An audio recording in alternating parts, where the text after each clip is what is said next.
Welcome back to the channel. Today we're going to make chocolate eclair cake together.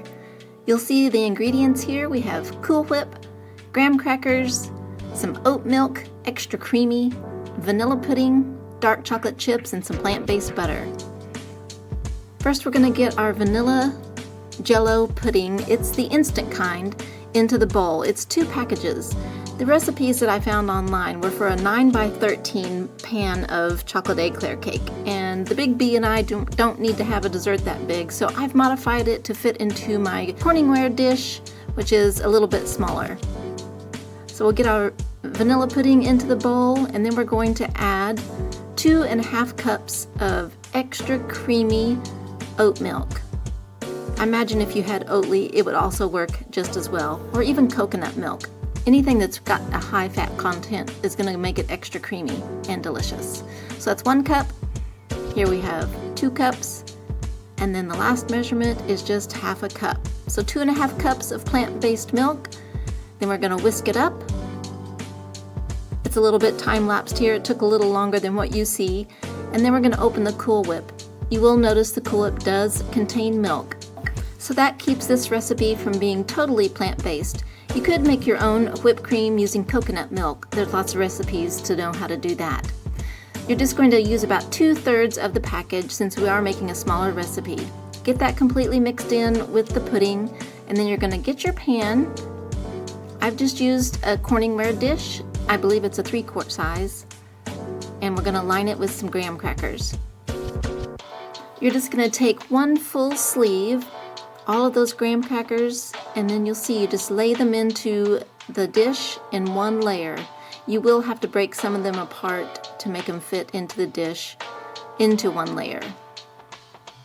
And then once you do that, you're going to do half of the pudding mixture on top of the graham crackers and then just smooth it out. And then comes the next layer of graham crackers. Again, you'll have to break them to make them equal 1 layer, trying to keep it as flat as possible, and add the rest of the whipped cream pudding mixture on top of that. Then you'll have 1 last layer of graham crackers.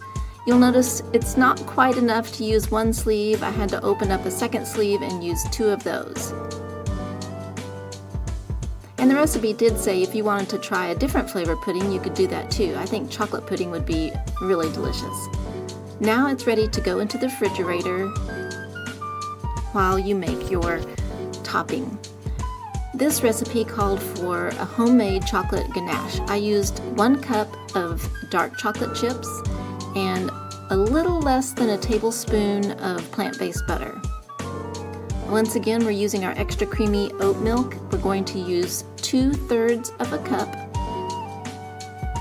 And we're going to put it on the stove along with that almost 1 tablespoon of butter. And we're going to heat it until it is just scalded. And that's when you'll notice that there's just a few bubbles on the edge of your pan. You'll know it's ready.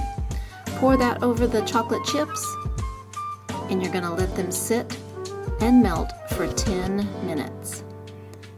This is going to show the entire process in a speeded up video of me stirring it. I'm just amazed how it goes from just a liquidy form until it's very, very creamy. Then get your dish out of the refrigerator, and you're going to pour the warm ganache all over the top. You could also use semi-sweet chocolate chips here. You're going to spread it evenly over the top. It spreads really easily, and then back in the fridge it goes. 2 hours later, I cut into it. It would have done much better if I had left it overnight, but you know, when you have a dessert, you're just really eager to give it a try. And boy, was this delicious. Extra creamy. The ganache was awesome. I think you'll really enjoy it. Have a great day. We'll see you next time.